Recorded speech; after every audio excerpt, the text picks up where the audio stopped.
Everything in Star Wars Battlefront 2 is on fire. Look, you see there's a little fire over there, there's another one over there, and look here, there's a giant firefight over there. This is a custom map for Battlefront 2 you've probably never played. Do you recognize this planet? Does this look familiar?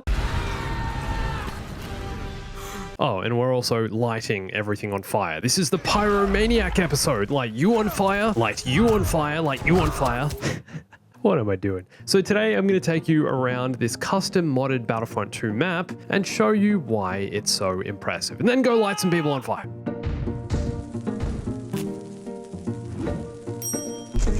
Now, can we just take a look at the view? Really quite stunning, isn't it? With all the blaster fire and contrast against the dark trenches of Mimban, I'm thinking I might move here. So yes, this is the planet we first saw in Solo, a Star Wars story. And although it might not be the most memorable film or location, does anyone rate Solo as their favorite Star Wars movie? The fact it's now playable in Battlefront 2 on PC is incredible. This is a modded map. Everything you see here was originally Tatooine, but with the mod applied in offline instant action, Tatooine is replaced with Mimban, with a complete texture and terrain and lighting overhaul. Up above, you can see the Rebel and Imperial capital ships silhouetted in the dark sky, only distinguishable by all the little lights. We've got Imperial shuttles with glowing blue thrusters, AT-AT walkers parked at the ready, TIE bombers and fighters lined up in a row, a Corellian Corvette along in the distance, as well as a bunch of other details. And all of this was added to the game by a modder. So why have we not seen more of this kind of thing in Battlefront 2's modding community? Why can't I go explore more of these planets yet? Perhaps I can.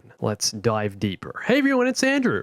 There have been several other custom maps created by modders for Battlefront 2, but still not as many as you'd think. For a game that's been out for, how long is it now? Well over 3 years. You'd think there'd be more of this kind of thing by now, right? Especially for a Star Wars game with so many rich worlds and locations to choose from. Well, from what I know, and especially seeing as though so many maps and planets that we all know and love, fan favorite maps, Coruscant, stuff like that, aren't in Battlefront 2. Well, from what I know, the answer to these questions is quite simple. It's difficult adding custom maps to games that aren't really supposed to have this kind of feature. They aren't supposed to have custom maps. It's a completely modded thing created completely by the community in a game engine that's not even publicly accessible, so not an easy feat. I mean, it's not like this is just a cosmetic overlay or a different hero skin. You know what I mean? It's not like they're just importing something into the game. This is an actual traversable world with lighting and terrains and trenches. You can go in the trenches. How cool is this? Getting Solo vibes. Meaning the way the map plays and runs smoothly all has to be accounted for in its creation. It actually affects gameplay. You actually need to be able to move around here and play on this map, and that's why it's hard to import into the game. Also, I think the reason we're finally seeing some custom maps added to Battlefront 2 by certain modders is because the game is no longer receiving updates, meaning mods aren't broken each time an update is added to the game. A lot of the time, back when Battlefront 2 was still being updated, when a mod was created, that mod would have to be updated once the game itself had an update. The game is in its final build, so modders can go into the files, create new files, and have free reign working with a single build of the game. They no longer need to update the mods each time a patch is dropped. Great news! So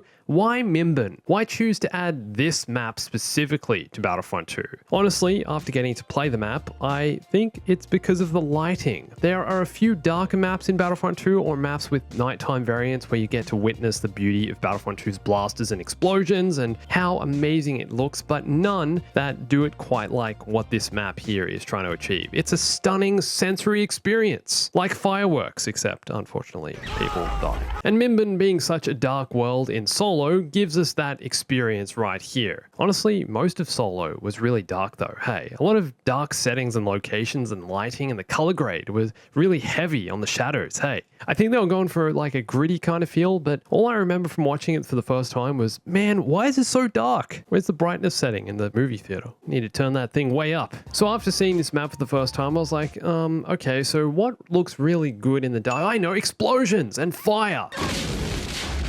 So let's install a few Jango Fett mods and go light them up.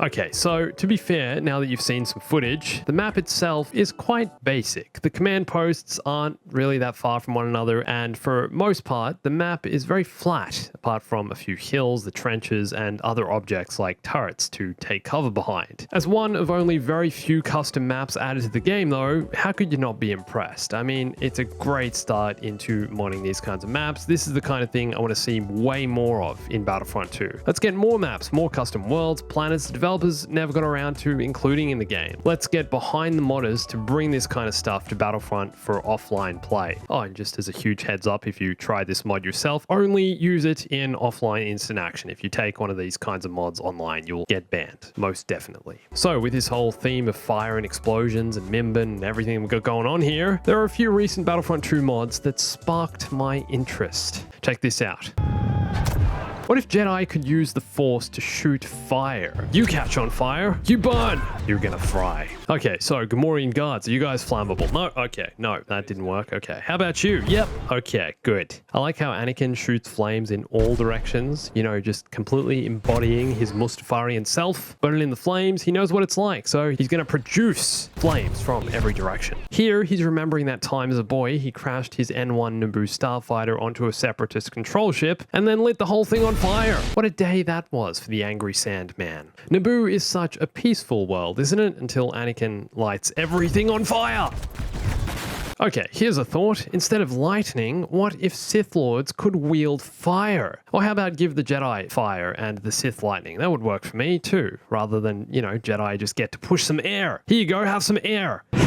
That's basically all the Force push is saying, isn't it? Look how much fun Dooku is having here, lighting all these rebels on fire. Like, he's loving it. Bam, you're on fire, everyone's on fire. Happy days. I'd really love to check out more custom map mods for Battlefront 2 in the future, so let me know if you'd like to see that, and what planet do you want to see brought to Battlefront 2? What would you want to see a mod of? Let me know in the comments. And for more Battlefront 2 and Star Wars, watch one of these videos, and follow me on Instagram, Twitter, and join my Discord for lots more Star Wars gaming and everything else. And thanks for watching this.